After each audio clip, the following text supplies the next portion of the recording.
Still getting around to that fix on your car? You got this. On eBay, you'll find millions of parts guaranteed to fit. Doesn't matter if it's a major engine repair or your first time swapping your windshield wipers.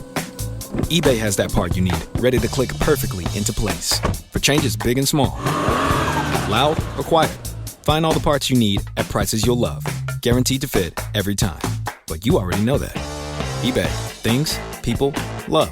Eligible items only. Exclusions apply. Whatever the occasion, effortless elegance is right this way.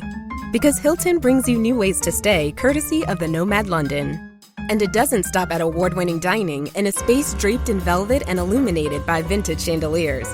No, this day goes beyond with unparalleled personalized service and attentive hospitality. Oh, and did we mention the Nomad London can be booked using your Hilton Honors points at Hilton.com?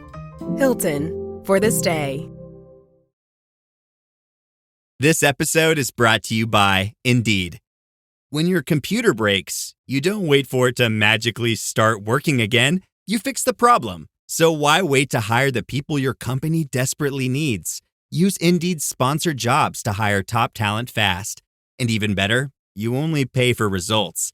There's no need to wait. Speed up your hiring with a $75 sponsored job credit at Indeed.com/podcast. Terms and conditions apply. Hey, this is Zach from Dark Horse Tackle, and I just wanted to wish everybody a happy Father's Day. And that goes to anybody that's given their time to someone in a fatherly way.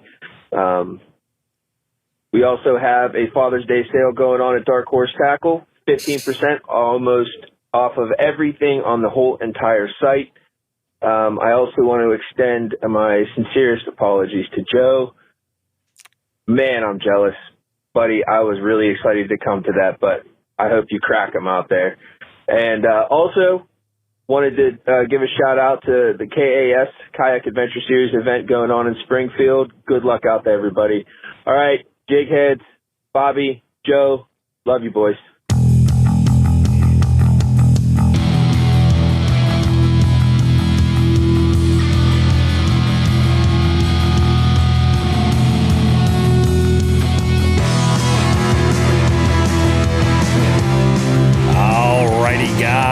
Bobby Roast Beef here, Jigs and friggin' Bigs. Man, we are recording this before Father's Day because we just have so much stuff going on. It is Full Throttle Friday here at the Jigs and Bigs HQ. It's Joe and myself, but we got Binya Outdoors in the house with us, guest co-hosting. We got all kinds of good stuff to talk about, guys. No guests in the beef seat this week. We got a great Just the Tip, though. It's kind of more camping-oriented than anything else. Gear of the week, I'm going to be talking about that ARC Gravity BFS reel. I am pretty impressed with it. We're going to talk about the details and all that good stuff. We have not one, not two. We got 3 different calls for the live well, so we got a lot of good stuff in the live well today. Hopefully we'll be able to answer some questions and demystify a couple of things for you guys. Got all kinds of stuff to talk about, of course, and you guys are not going to want to miss it. Hey, why don't you go ahead, grab yourself a little tasty beverage to enjoy this long-form podcast, great content we have lined up for you. We'll see you guys back here right after this with some Jigs and Bigs.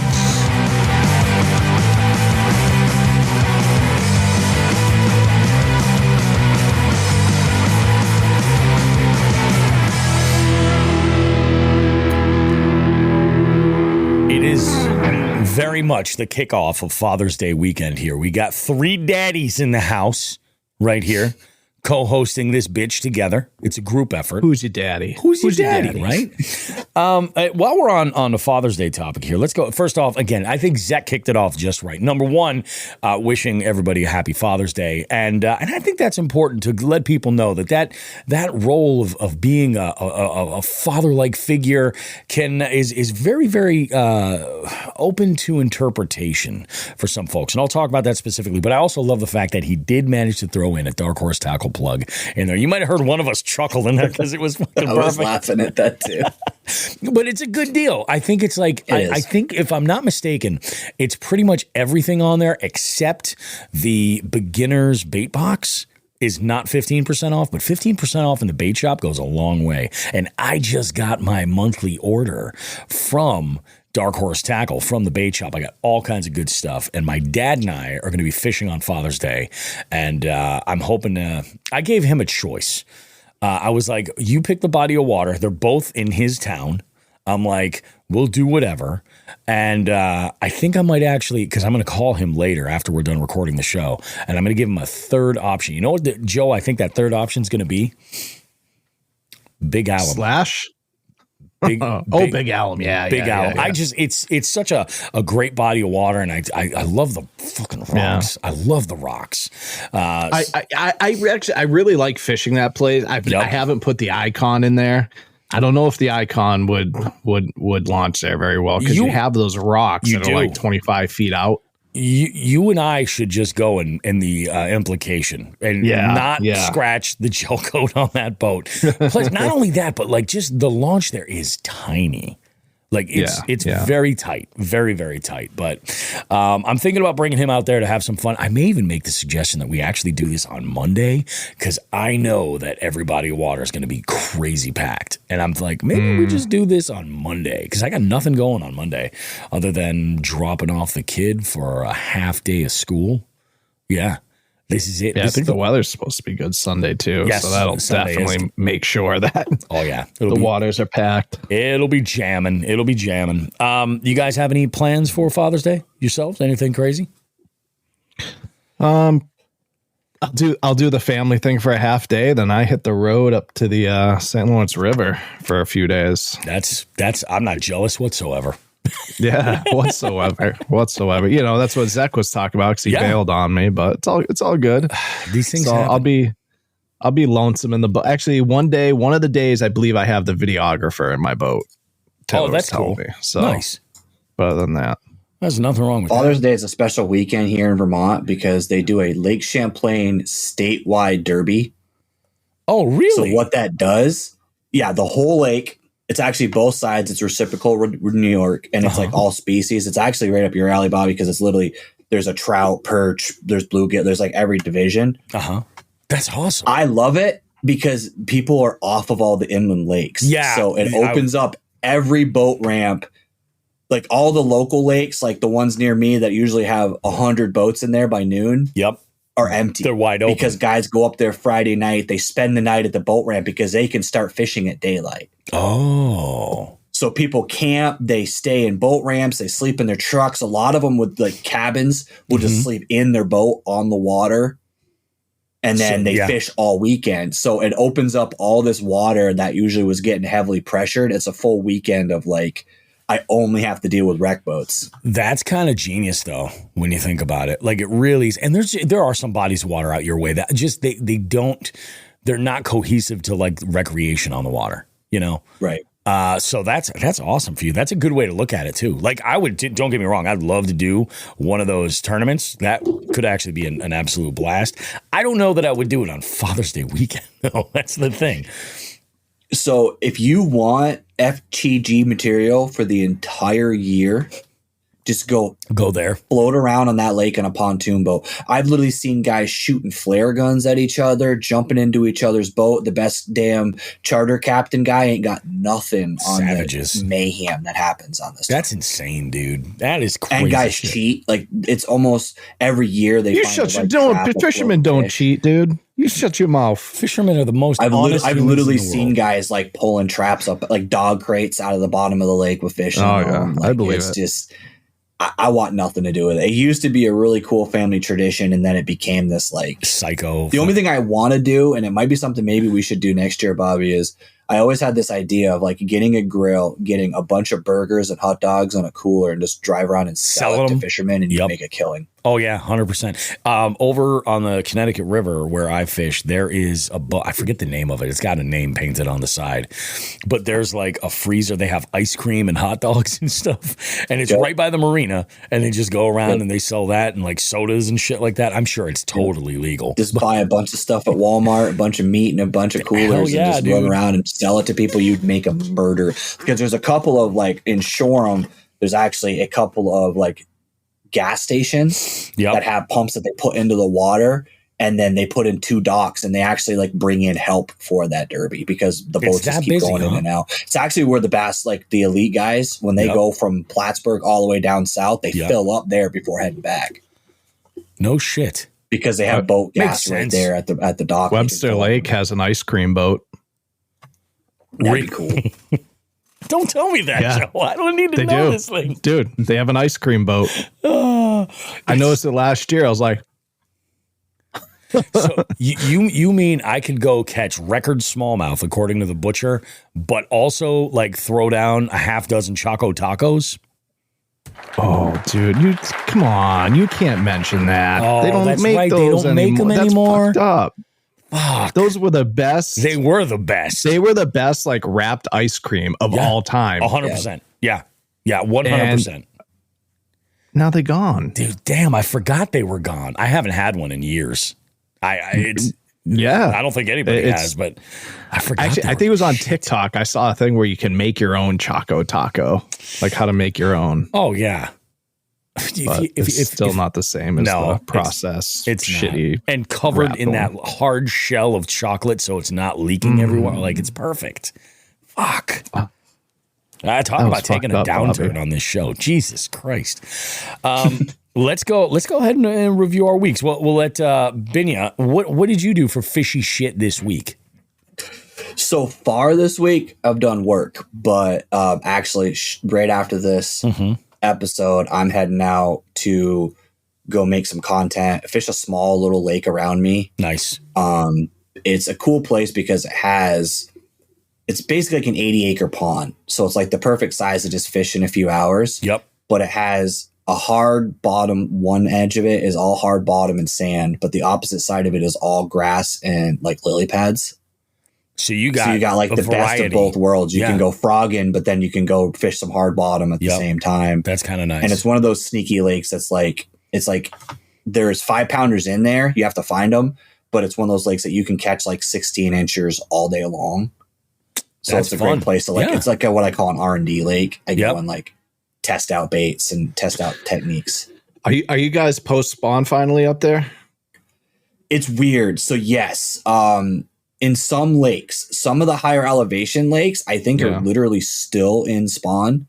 Yeah. But I was fishing Friday and I noticed that there was a lot of like really big bluegills on beds, which tells me that the bass must have moved out and the bluegills started doing their thing. And then there's another whole like deal. But I noticed that there's a lot more 12 to 13 inch bass along the shoreline in locked positions. So I think some of those might be fry guard or still garden beds. But I have finally started seeing the little balls of fry, the big swarms of fry moving around. So I'm assuming that it's done. It was a really weird year though. Yeah, dude, I mean, Bobby and I talked about it a couple of weeks ago on the show. It was just a fucked up year. But who was I talking to? Might have been Josh, Cody. It might have been him. Yeah. Well, I was like, it was like such a fucked up year. Then we were talking about like, I feel like we say that every year though, somehow. Like something's fucked up every year that we don't like. I feel like we say it. This one I think was worse though. I think a lot of it had to do with it's just the temps. Like it never really got to like an upswing in temps when we would typically expect it and expect the spawn to be going on. And like I don't think I've seen a single fish actually on a bed this entire spawn. Oh, I didn't see one this year. Dude, it was like 12 hours long, dude. It was. They were at the Pines Motel, just getting it done and getting out. Yeah, dude, that was an hourly rate. That's all they needed. Yeah, it was. I mean, we talked about it a ton. I mean, it was weird. But I mean, the last time I went out, I caught what was obviously a post spawn, female. I'm like, okay, I guess spawn's done. Whatever. And that's how we're gonna find it. It's, by the shape of these fish that you catch over the next however long.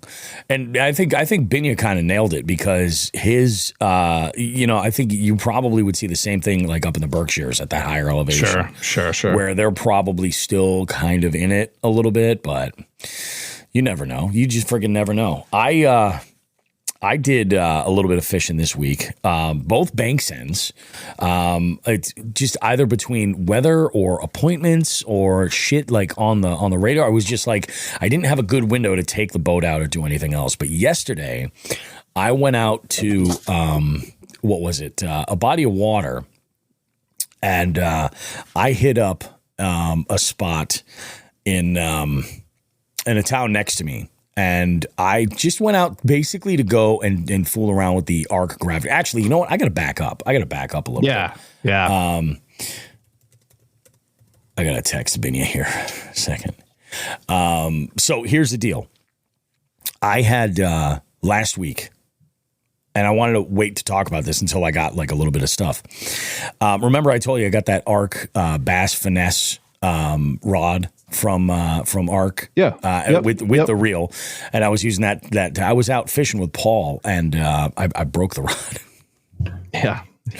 And so I broke the rod. I set the hook on what I thought was an absolute tank, and it turned out to be a kind of a shit show, and I got hung up. And when I got back to retrieve the lure, I saw that the tip had traveled all the way down to the lure. I didn't even know it until I got the bait back.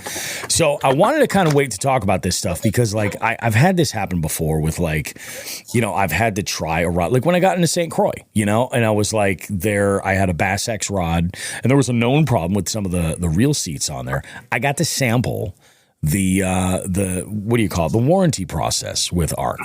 And I'll tell you, I've done a lot of homework over the last handful of weeks, just to kind of like take the sort of the temp and find out what was up with ARRRR as a company. Cause like I'm crazy about their stuff, but what are other people saying about there? The only thing that I've heard from anybody that's ever really been negative, is, well, other than Andrew Hayes on Tackle Talk that doesn't like the Brandon Cobb camouflage cork paint jobs, but that's fine.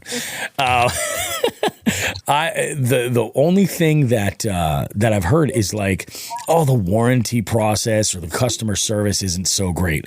I got to tell you, I've been dealing with customer service this week, and it's been a dream. In fact, they don't even know that like I'm an affiliate.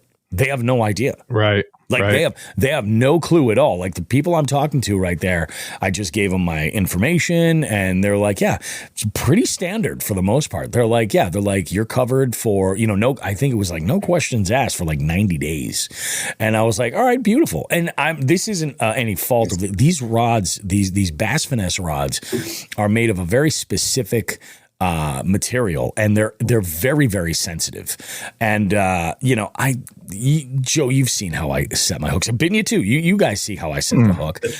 I'm not one of these. I'm not like you, Joe. I'm not setting the hook like that. I set the hook like in fact, sometimes I feel like I probably could give them a little bit more of the beans than I actually do. And it was just one of these deals where I was like, man, I'm like second guessing myself. And what I think happened was there was like a fracture, like a tiny little crack right up there. And when I hung up, it was just enough to let it pop and then go right down the line. So ARRRR has been amazing to deal with, like fantastic. So I went out actually today, I just shipped it out. They wanted me to just send them the section of the rod that had the model and the specifications on there, which is super standard. And I shipped it to them. They're going to, once they receive it, they're going to turn it right back around and send me a new rod, which is awesome. So I appreciate that. That's awesome. But in the meantime, I wanted to give the reel and keep in mind, it's the reel that I'm most curious about, because this is like a real sort of, this is like new ground for me dealing with their reels. So truth be told, this is a reel that is manufactured by another company that they put some specs on. And there's one real specific thing, and we're going to talk about it in Gear of the Week, in Gear of the Week. There's one specific thing about this reel that makes it super unique and probably one of the most versatile bait finesse reels that I have come across. And I've used a good handful of them to kind of have like a perspective to be able to say that. So I put this reel, I took my Dark Wolf off of my Shimano XT, right? Because that Shimano XT and the Bass Finesse rod from ARRRR were very, very closely related. In fact, I'm using those for like more bottom-oriented baits. So when I'm using like tiny finesse jigs or micro jigs, stuff like that, that's what I'm using that for. And both of them are light rods, and I think the Shimano is slightly longer. It's 6.5. Both of them fast action. So I pop this reel on, and I go over to this one body of water today, and this is just a blast. I'm like, sunny skies. We got a bunch of like not pads, but we have some grass that's really growing up along the banks, some of this area, and also like just some scum on the top of the water, like vegetation that's floating and stuff, providing a little bit of cover. I was throwing around a 3/32 ounce micro jig, a Kitech mono spin jig with a tiny, like a little baby rage crawl on the back. And I was able to cast this thing around a ridiculous distance. And it had a lot to do with the braking features of this reel. So I managed to catch a couple, and I had an audience because where I was is pretty busy, like street corner. And there was this older woman sitting on this park bench, and I get a tap and I set the hook on this fish. Little dink bass, probably a 10 or 11 inch largemouth. Get him up here, and she's like, all right. She's cheering from the seat. I'm like, all right, that's awesome. Hey, I'll take it. And I think I said to her, I thought you were going to say that it was the one time you like really set the hook and then you like hit her in the face with the it fish because you like, just ripped it right out of the water. That's funny. I hit myself with a bass the other day. That's never happened with me.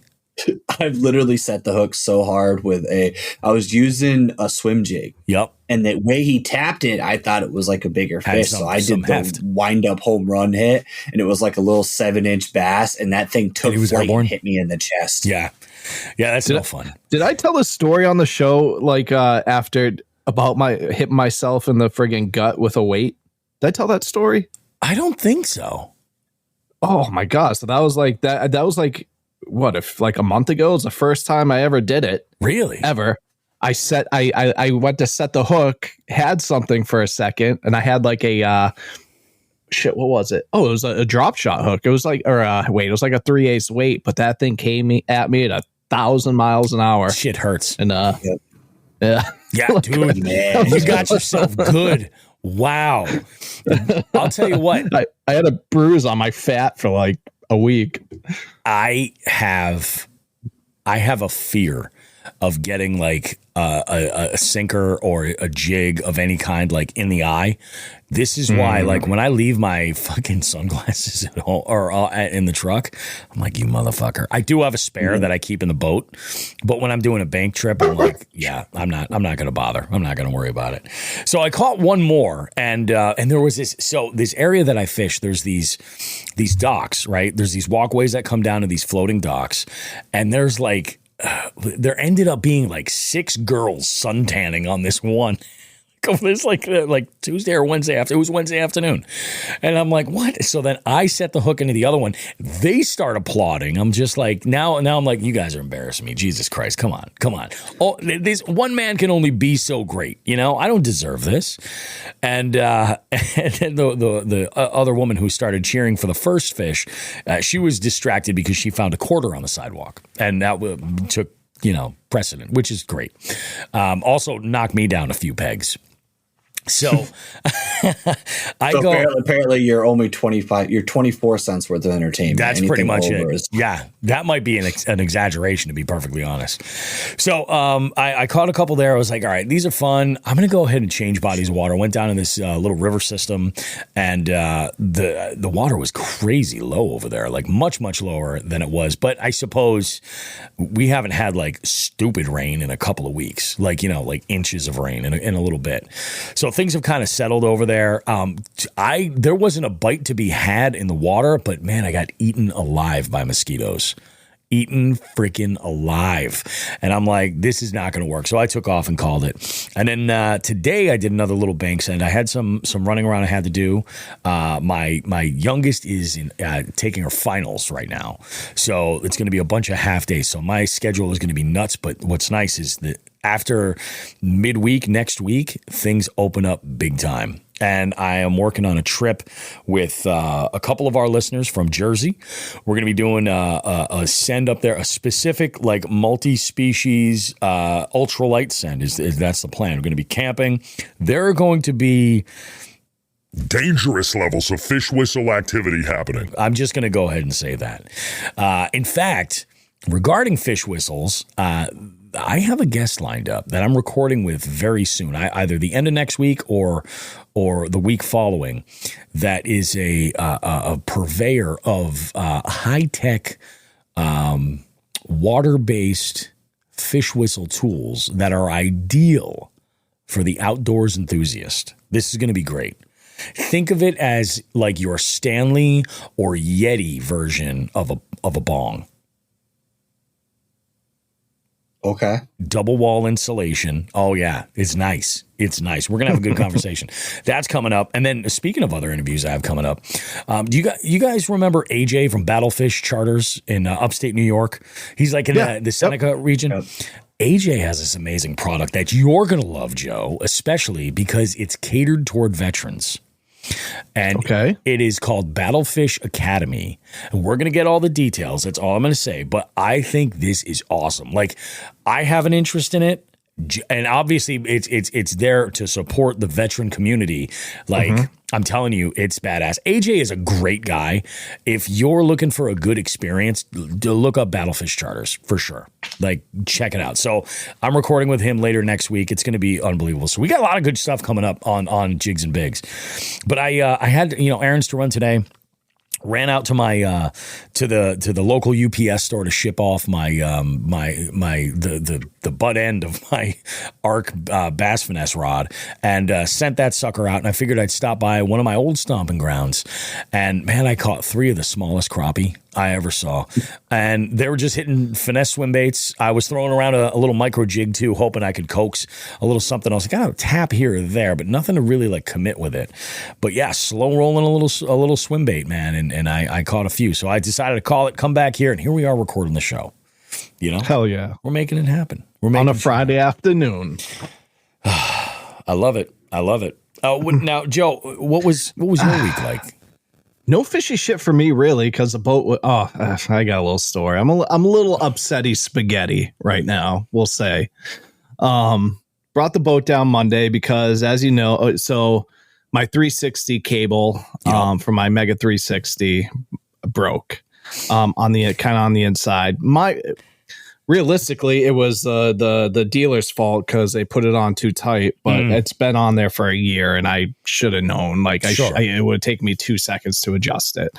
So brought it down there. I was like, hey, can you guys fix this? Yeah, no problem. I was like, cool. I need it by Saturday. I'm leaving for St. Lawrence River on Sunday. Yeah, no problem. Called there today because I was planning on going down there tomorrow, and they hadn't even touched it yet. Are you kidding me? Uh-oh. Yeah, I was very unhappy. I think she knew it. I kind of hung up on her because I was a little like I was very unhappy and displeased. But so I immediately texted Matt, and I was like, because I obviously I'm going to be without my 360 on the St. Lawrence River now, which is fine. I don't need it for what I'm about to go up there and do. But yeah, so I called him. I was like, dude, if I could. You guys just fix this. Like, I'll just eat the warrant. Like, if they were going to warranty, it's not going to be much money. He's like, yeah, dude. He's like, just bring it when you get back. We'll take care of it. So well, that's good. Because I don't want to drive it's almost an hour and a half each way down to the dealer. So I'm like, no, I'm not fucking doing that again. No, that's crazy, man. And like, that's like, it's one of those things where if you're in a situation where like you have booked a trip, you're traveling, you've got your boat, I hate to say it, but like it wouldn't be the worst thing for them to just be like, hey, we got a loaner. It might not be up to snuff, but then you've at least got something and you don't have to worry about either your trip getting fucked up or having to scramble to figure out something else for, using somebody else's boat or whatever. It's like... It's funny because this trip, this is the Fish or Die content trip. That's what I'm saying. It's kind of a work trip. I feel like this is this trip is like cursed for me because last year it was right before that trip is when the Skeeter went down. You're right. Oh, that's true. I didn't think about that. Yeah, this trip is cursed for me. That's crazy. Yeah, sucks. But I'll go down and pick it up tomorrow. With or without the 360, and I'll bring the wife with me because we'll probably go hit up Mystic or something. It's right there. Yeah. So. But so I'll do that. But other than that, dude, I just been prepping for the river, man. Just getting ready for that, getting all the camera shit ready, and yeah, that's freaking so badass. So badass. You got anything like that you like to throw up there specifically, or something that you think maybe that they're going to be eating this time of year? Because I know like season kind of just opened, right? Yeah. So the season opens on Monday. Okay. Yeah, you can't even target bass until Monday. So we're going for opening day. Same thing we did last year. Last year they were already last year they spawned early. So this year, and that was kind of why I asked Binya, because it's probably pretty comparable. Probably. But so the officials, they were still on beds when we got up there last year. So I'm assuming they will be again this year. So dude, it's gonna be all bed fishing, probably drop shot and drop shot jigs, finesse jigs, stuff like that. And and obviously we'll be using fish or die baits because we're getting the content. Yep. And actually it's going to be a lot of this, Bobby. Oh, yeah, that's what I thought. A lot of the flogger. It's going to be a lot of that in the water. Fair enough, man. Flogging like crazy. But Zach kind of fucked me because we were going to work as a team doing that, but now I got to do it by myself.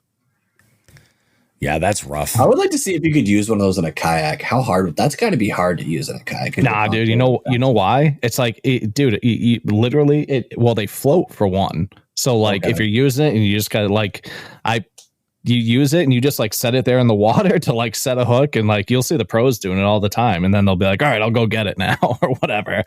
So that's a good point. You could just literally anchor it to the side of your kayak and just probably down through it. Yeah. Because it would just sit there. Yep. Oh yeah. Yeah. Easily just tether it. You'd be good to go. I mean, the waters around here aren't clear enough to use them. That's for the most part. Yeah. But where you are, Binya, you got waters up there that are much more clear. Matter of fact, the place I'm fishing tomorrow, I have a tournament on a reservoir. It's actually the one I was talking to Bobby about, not Somerset, but a different one that it's got 8 to 10 foot of just pure. It's a drinking water reservoir, so they don't allow grass in it and they don't treat it, and it's just all hard bottom, and it's that same type of fishing. That's actually my weakness. That kind of fishing I suck at, because all the other lakes I fish at are milfoil Florida style lakes where they're just super heavy grass and you can't really use those techniques. Whereas this is a Ned rig, hard bottom, grinding rock type of. I have to learn how to fish it. Just find that one bit of structure on that. Sometimes place. That's what it gets down to. They're probably all right there. Yeah. Yep. Yeah, depending on the body of water, man. Sometimes that's all it takes is just that one little detail. And you're like, wow, every fucking fish is right here. Yep. Yeah. Oh, my goodness, man. Joe, do we have any headlines this week? We got one. Thanks to the one and only Binya Outdoors for sending it to me. I had been really slacking on Instagram lately, checking my messages, and luckily I went in and checked. No, that's perfect. And it's a short one, but it's a doozy. All right. I'm excited.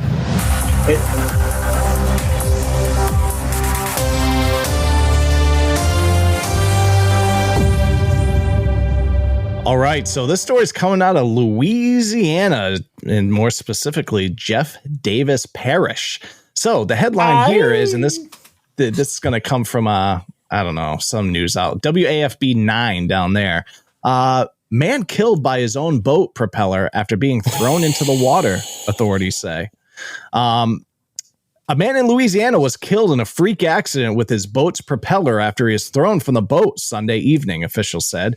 Danny Harrison, age 71, was driving a 16-foot boat on the Calcasieu River, according to Louisiana Department of Wildlife and Fisheries. Harrison's boat hit an object, throwing him into the water. The unmanned boat drove in circles, and the propeller hit Harrison, killing him. Harrison was wearing a life jacket, but investigators do not believe he was wearing a kill switch lanyard, which is designed to shut off a boat's engine if the operator is thrown from it. Kill switch lanyards are required for boats under 26 feet with hand tiller outboard motors over 10 horsepower.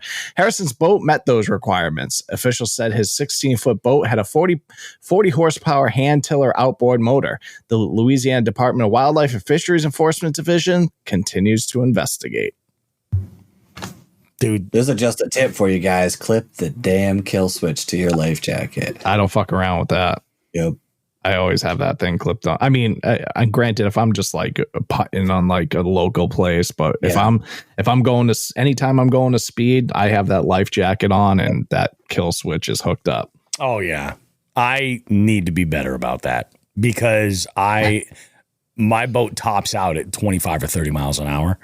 So I'm like, probably going to be fine. You know what I mean? Yeah. But it's the better practice for if the day comes where I upgrade my boat, you know, and I can do, like if I'm in a Pro V Bass or something one day and I'm doing 70 miles an hour. Yeah, exactly. It'd be better to have those habits be healthy now. So you heard it here, folks. Bobby Roast Beef will call himself out.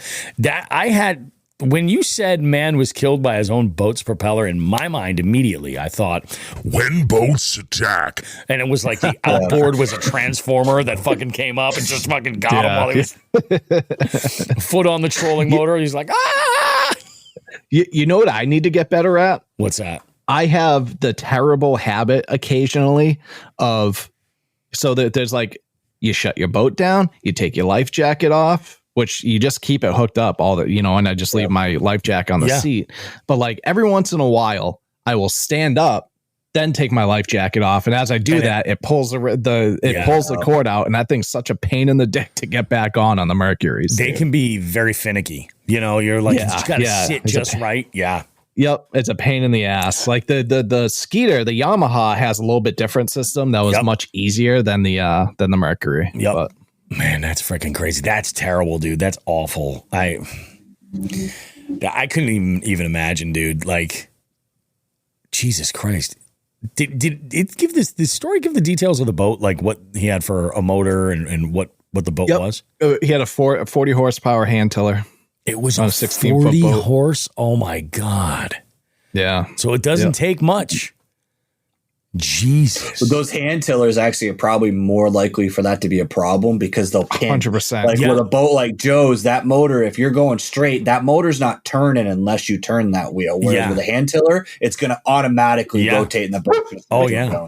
They get a little bit of play in them and they go. You guys remember, I told that story about when Paul and I had rented a boat on Quabbin Reservoir in April. Cold ass water, and I was holding the tiller, and I went to go change hands, and you know the previous one stuck a little bit more, and again we're not going very fast, but that fucking transom end just kicks right out. Oh yeah, and man, like my eyeglasses were like in the fucking water like this, and I reached up and I grabbed the fucking choke and killed it. I was like, holy fuck, dude, that would have been so bad. I think it was on like TikTok or Instagram Reels just on recently. There's like these two girls on one, like it looked like out in a bay of like an ocean. They're like a little hand tiller. It was probably like maybe a 15 at max. And they were in like one of those kind of like inflatable dinghy type things, and they're going or whatever. And then the thing just falls off right into the water. The motor just falls right off. And they're just like, it's fucking hilarious. You know what I saw, speaking of boat accidents, that I haven't seen in a while is there's a reel or I don't know what it was originally on. I think this is years ago, but there's a group of like 6 people on this like speedboat in the middle of like whatever giant body of water that they're in, and they're flying, and everybody's standing up like holding on to something, and they hit some chop, and you can see the motion. Everybody moves to the same side, then everybody just falls fucking over like that. It's fucking insane. It was like that cigarette boat, right? Like that crazy speedboat. Yep. Dude, so that was on Lake of the Ozarks. Was it? That doesn't surprise me. And the guy got charged for that. I'll bet you he did. Yep. Good. Yeah, I actually like read into it for like one of the girls like broke her arm, dude. Like, they got really messed up. One dude fucked up his neck. I'm amazed that like the boat didn't flip over at all. That they stayed like in the intended position of the boat. Yeah. Like, man, that's fucking wild. The stability of those boats are absolutely insane. Oh yeah. Yeah. Fucking they do a race of those on Champlain every year. Yeah. Yep. You got the real estate to do it. I get it. You know what I mean? You would think, but the problem is they don't like publicize it. And that's so like we were out there fishing one day, and these things were going right off the back of like trolling boats, like that's 10 yards off of trolling boats. Like they don't deviate; they expect you to move. Yeah, That's fucking That's crazy. one of those things where they should be like, all right, we're shutting down the lake, no fishing. Yeah. Just like, hey, we're going to be idiots for however long. Yeah. You know. The only reason we knew it was coming is because I saw like an army of drones. And I was like, what in the hell is going on? Yeah. And then we saw a helicopter come through with like a camera on it. And I'm like, what? So we just kind of like, we were fishing the edge because we were trolling, but we were trolling for lake trout against like a bluff wall with my brother's boat. And then all of a sudden you just heard, like you could, I mean, to be fair, in a trolling boat, you can hear those things. You're not getting surprised by those boats. You can hear those boats from 3 miles away because you just hear the whole way down. But then we looked up and there was just a line of them coming down through, and they were just flying down through. They just run from like Burlington down to, I think, almost to Ticonderoga and then back.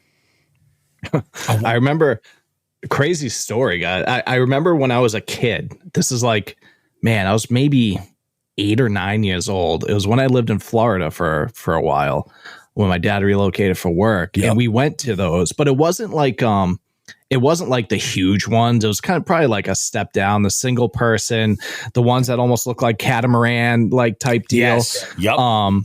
So those were, and it was a huge lake. It wasn't like Okeechobee. It wasn't Okeechobee, but it was like a big lake, you know. And they're racing, and one fucking crashes. And we're like kind of on like the beach, like watching. Thing crashes, and then next thing you know, the dude's like swims up like to the beach, like crawling, gets up. He's like, he's good, but he's missing a shoe, like his like inflatables like up. Oh yeah, dude. I remember that as a kid. It was crazy. I remember the dude was like probably like 70 years old, had like the horseshoe like hair, looked like Bozo the Clown, dude. His hair was like all out like this. I'll never forget it. It was like one of those memories when you're a young kid that you just never forget. One of the guys over at Hanks Marine runs the Bay Rippers Instagram. Yep. And if you guys ever want, if you ever want to get an interesting perspective, like that kind of on the water recreation doesn't really do anything for me. I appreciate others' passion for it, but when people talk about going fast, holy shit. Yeah. Even Matt's got a boat like that. Dude. I know. It's insane. Some of those boats make like a boat like a top tier bass boat seem slow. Yep. 100%. It's crazy. It is crazy. Yep. Man, that's fucking wild. That's wild. My cousin used to work for a local car dealership guy. He used to have a big pulling tractor. Yep. And he had a boat, and it was the two things he was most famous for. It had a helicopter turbine engine in the boat. He holds the speed record on Champlain. It's like 200 miles an hour or some stupid like he said, literally you get in that thing and you're at a 45-degree angle and you never plane out. Yeah, I mean, how could you? The boat just basically hydrofoils the whole way, like until it's off power. Yeah, that's how you see the Bay Ripper. I mean, Bay Rippers on Instagram. You watch those. The only thing in the water is the fucking prop. That's it. Yeah. That's all that's there. They're just like they're literally hovering above the water. And I'm like, how are you getting any water through that motor? Like, how is that? Like, it's just like, yeah, dude. It's fucking even bananas. like I've seen Josh run his Blazer like that, dude. Like that's a fast boat too, and like it looks like the only thing he's got in there is his fucking prop. That's crazy, man. That's crazy. Mm-hmm. Meanwhile, I think about I love my fucking boat. I talk so much shit because it's slow, but I love my fucking boat, man. Mm-hmm. I don't give a fuck. It'll take me 4 hours to go like what would take Joe like an hour and a half, but I'll get there. My boat's slow as shit too for a bass boat. Oh yeah. She's a big girl. I love that shit. Hey, why don't we do this? Why don't we take a quick break? We'll come back around. We'll get into just the tip. This is a fun one. I think this is going to be great. And this just kind of popped up this week through a conversation I had with one of our listeners that you guys have heard on the show previously. We've got Gear of the Week coming up. We have a bunch of live well material. And we'll see you guys in a bit. Don't go too far. More Jigs and Bigs coming up right after the hiss. Llegaron los nuevos McCrispy Strips, listos para aventurarse en la mezcla de mayo ketchup, la barbecue que quedó en el fondo de la cajita, hot fudge sundae y en la nueva creamy chili McCrispy Strip dip. Los nuevos McCrispy Strips, ahora en McDonald's. Ba-da-ba-ba-ba. This episode is brought to you by State Farm. Sports are all about teamwork, and so is insurance. Whether you need an in-person or digital assist, State Farm is there to help you choose the right coverage for your home, car, and more. Get a game plan that helps fit your life and talk to State Farm today. State Farm with the assist. Coverage options are selected by the customer. Availability and eligibility vary by state. This episode is brought to you by Polestar. There's only one true way to experience the all-electric luxury SUV Polestar 3, and that's to take a test drive. It can go from 0 to 60 in as little as 4.8 seconds with the dynamic handling of a sports car. But to truly understand how it commands the road, you need to be behind the wheel. Up to 350 miles of range, the 3D surround sound system by Bowers & Wilkins. It's all something you have to experience to believe. So book your test drive for Polestar 3 today at polestar.com. This episode is brought to you by San Pellegrino. A meal isn't just about what's on your plate. It's about what you bring to the table. San Pellegrino believes the table is where the best of life happens. That's what makes gathering around it so rich and rewarding. And with their unique sparkling natural mineral water, San Pellegrino brings its best so you can bring yours. And perhaps play a little game called Just a Tip. Just for a second, just to see how it feels. Or ouch, ouch, you're on my hair. Okay.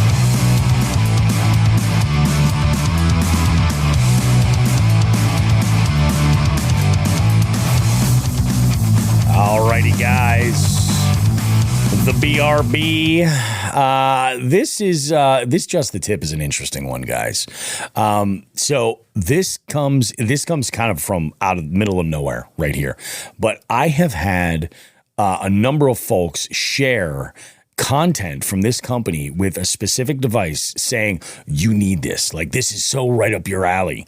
Everybody knows Bobby Roast Beef is a coffee fanatic, like a coffee addict. Like, I live for high quality coffee. I love coffee. It is my favorite beverage. Ask me what I want to drink anytime, and more than likely, unless it's like later at night, I'm drinking a coffee. I am all about it. And there's a company, and I'm not sure the pronunciation of this company, so I'm going to spell it too. I want to say it's Outin, right? Outin. Or Outin, I'm not sure. They make this handheld, it's like an espresso machine, really, is what it is. You grind your beans, you add everything to this, and it's like a cylindrical sort of apparatus. And what you do with it is you basically, it has a battery, and through pressure, it pushes the coffee through the beans, and you've got espresso, which is kind of awesome. The thing is with this thing, and a lot of people have pointed this out, they've said to me previously, they're like, you'd love this. I looked into it. I thought it was really cool. And in fact, I was like, maybe on the kayak, this would be pretty awesome. The reason why I'm like, no, I have a better suggestion for high quality coffee in the outdoors. I genuinely do. That's infinitely cheaper, because this thing isn't cheap. I've looked into it before, and it's an investment. And now they've come out with a counterpart to it, which is like the grinder. So you take your coffee beans, you put it in here, and they have a separate device that will grind your beans, and then you can put them perfectly in the space for it in the brewer, and you're good to go. The issue is this doesn't heat water. You have to have hot water to add to it. That's the issue. So it doesn't heat water, and so that's another piece of equipment that you have to put into the mix. So my tip is this: if you want to take your coffee game when you're camping, when you're out like hiking around, you want to make a cup of coffee when you get to a spot or something, I got the tip for you. Like, if you can lug it around, you want to go with one of two things: either a percolator, right? If you like percolated coffee, or I think even better is a French press. I'm a sucker for a French press. Now, I'll say this much. I have a Stanley French press, but I don't have the Stanley French press that is double wall insulation, the fancy one that looks like the Stanley cups that everybody's, girlfriend and wife is crazy about. I have one that is the super simple single wall, like pot, basically, with a silicone and screen mesh material strainer. That's two separate pieces. It's got the lid that's made of that same material. And the reason why I made this choice is, number one, it's $20. Number two, you can boil the water in it. With the other one, you can't. You, again, have to have the hot water, which means you have to carry another piece. So you can take a small, like a GSI stove or something like that, one of these small iso butane stoves, and boil your water. Add to, once you get your water boiling, kill that heat, add your beans, give it a mix, let it sit for about 5 minutes after you put the plunger on top, and then just plunge that coffee in. It is delicious for less. And I'll tell you what, that French press also doubles as a strainer for if you want to boil water for pasta. There's a lot that you can do with it, and it's way cheaper. So I love, I'm a gadget guy, I really do, but it just never made sense for me to look into one of these devices, to make an espresso somewhere versus something like that. So if you want to have a really good coffee experience, go and look into one of these, a French press, but not something that's insulated or whatever, because you're going to drink that coffee and that's going to be it. With a French press, you don't want to leave that coffee in there for too long. A big travel mug or something like that to put the coffee in to drink, that's the way to do it. You leave it in there too long, it gets a little bit fucked up. But yeah, so that's my just the tip this way. If you want to increase your coffee game right there, you don't have to do instant. You don't have to do anything like that. One of those little simple French presses that you can boil the water in. Yep. You're good to go. That's the key. I actually make cold brew on a French press too. Cold brew is great. And for camping, if you're not a hot coffee person, I am a hot coffee person. And I'm also if I'm camping especially, odds are at night I'm pretty fucking stoned.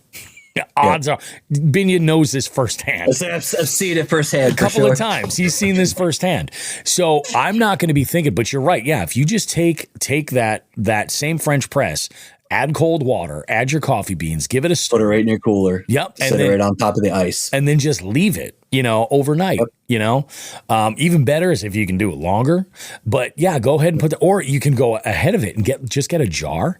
Right. And leave it in there and then use the French press to strain. It's so easy. Yep. That's literally what I do for a long time before I got an actual cold brew maker for my house. Mm-hmm. I actually had a stainless steel French press thing that I would literally make it the night before I went to bed, and then I'd put it in my refrigerator. And when you wake up in the morning, you just pour it in whatever cup you're taken with you, and then you're good. But I've done it when I was camping too, because you can, if you take that, like Bobby said, the metal one specifically, because if you take that, set it in your cooler and pack ice around it, it gets good and leave cold. it there overnight, get up in the morning, you've now got cold coffee to start your morning out. Look at that. Zach is catching fish and he's sending pictures through the group chat. Look at that. Look at that, Zach. Making shit happen. So that's my just the tip. Upgrade your coffee situation, but you don't need any crazy appliances or anything like that to do so. It's very cool. And no shade. If you are into the gadgets and stuff, go for it. Absolutely. If that's what you want to do, that's awesome. But for me, it doesn't necessarily work that way. But now we're going to talk a little bit of gear, and I am really excited about this one. Okay, gearheads, it's time to talk tools.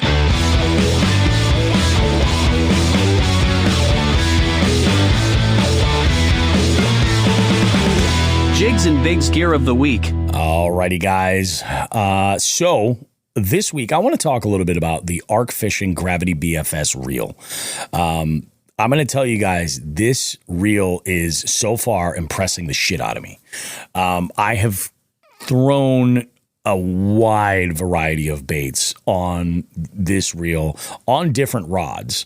And it's, I'm going to say, I think it is one of the most versatile reels as far as being able to adjust and dial in your brakes perfectly. So the feature is, I'm gonna read through this right here and explain the description on their website. It's got the casting ability of a weight as low as 0.6 grams. That's 1/50th of an ounce. The new BFS version of the Gravity reel is going to be the best BFS reel in the market. The reel employed a 28 millimeter diameter spool, which weighs 5.2 grams without bearing. The weight of the reel itself is only 5.1 ounces. It features the gravity control brake system, system, which is patented for ARC.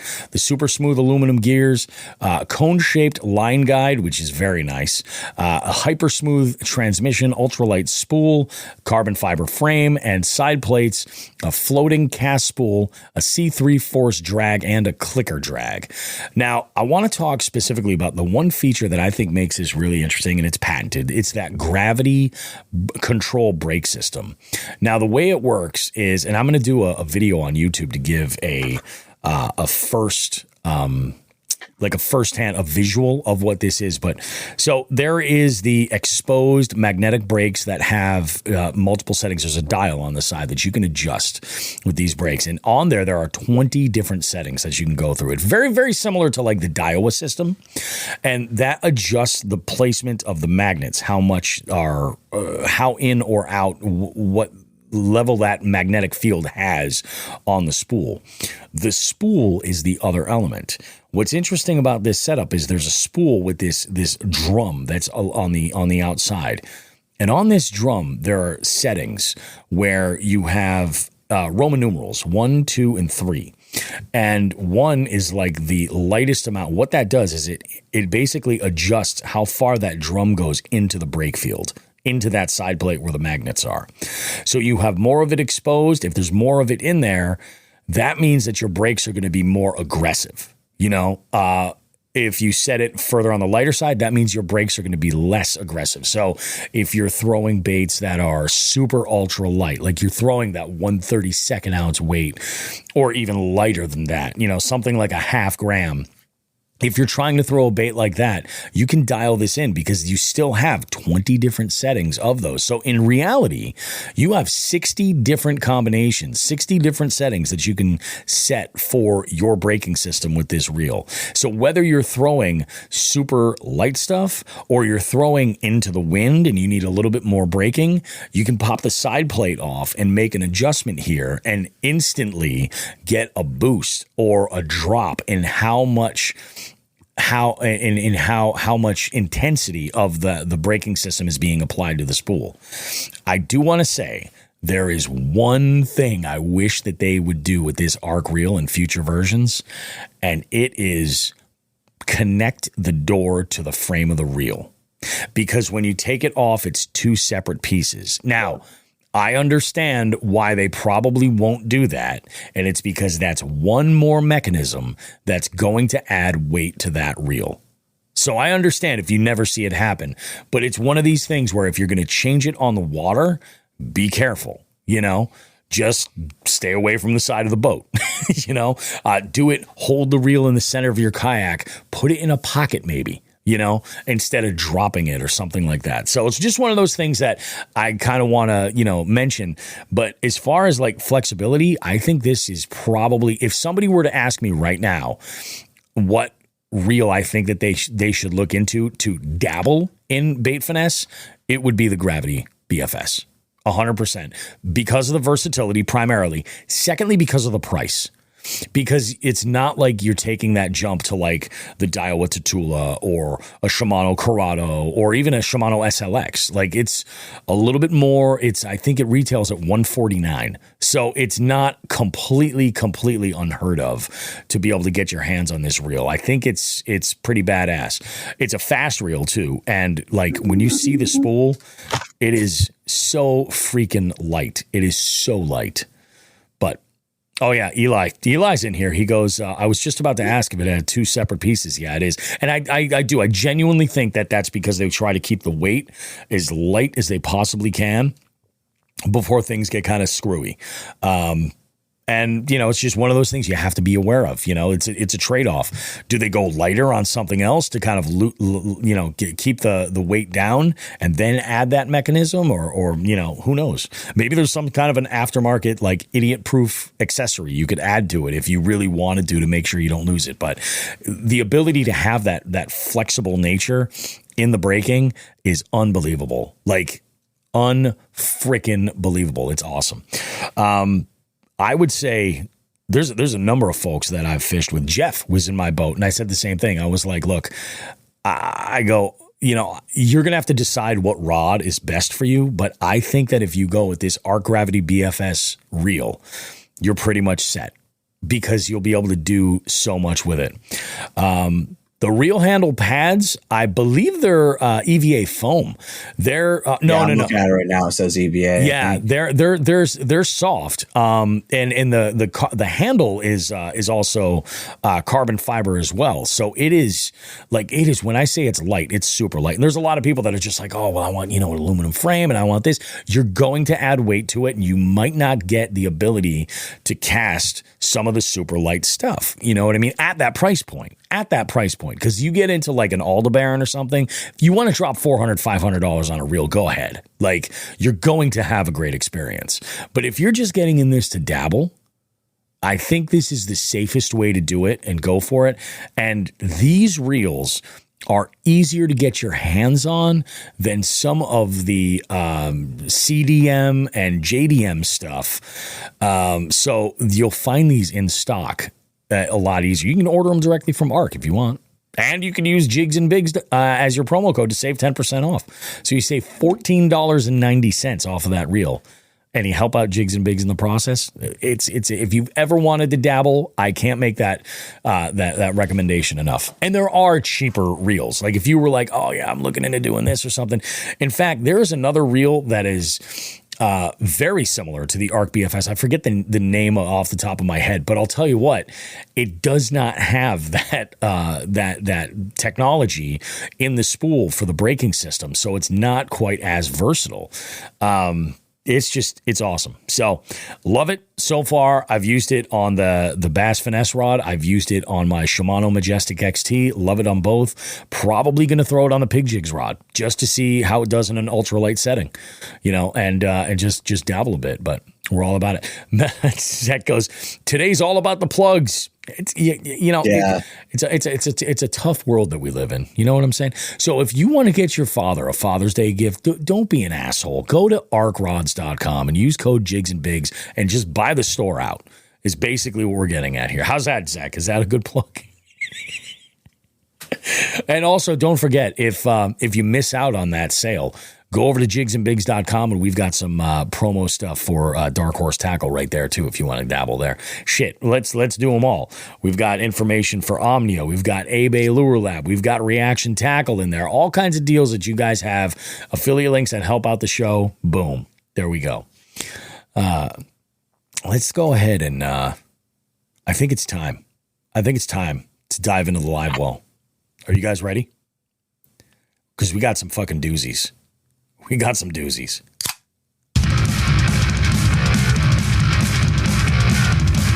Hi there. Welcome to the Live Well, where we crack open a ramp beer and attempt to answer all of your burning questions.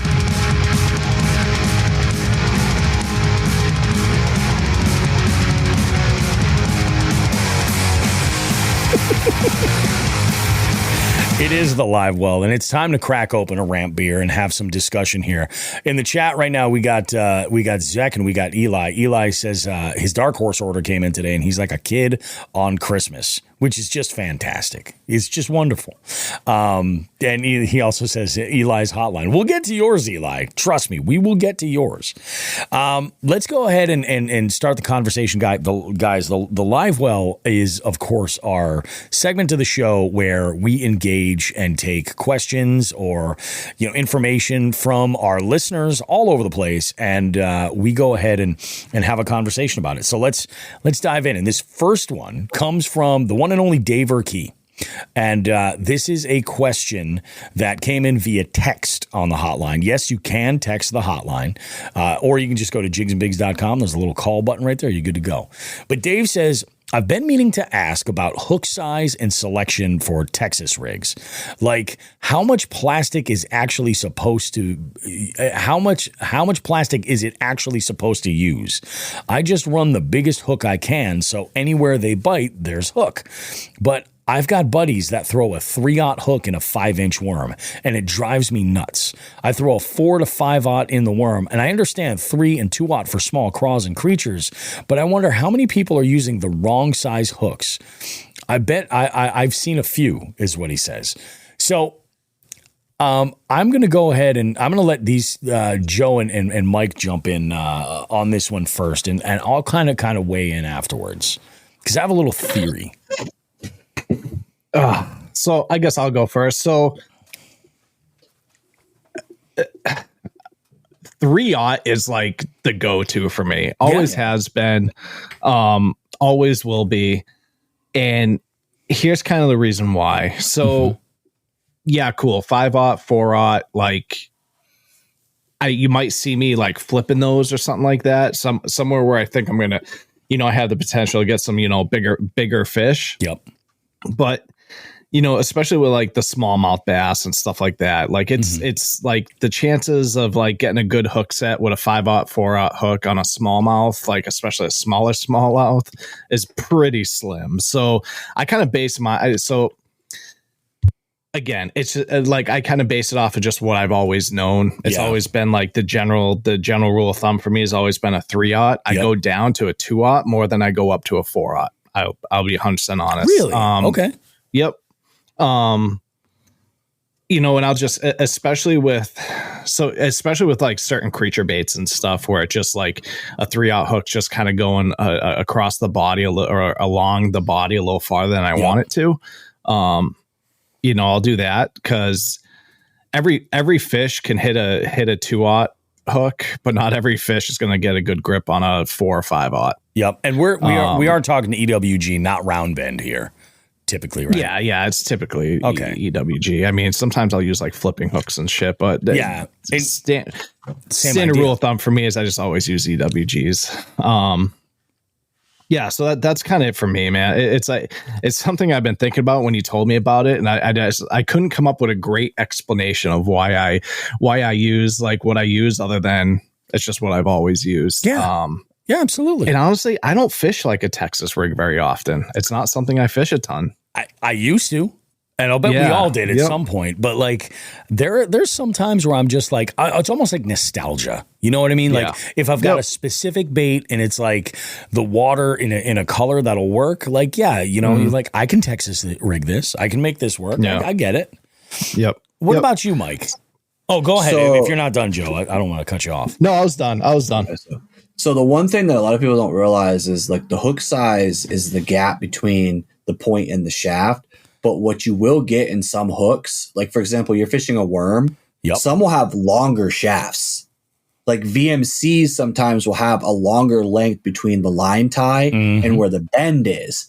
That to me is more important than the gap between the point and the shaft, because like you're fishing a 6-inch worm.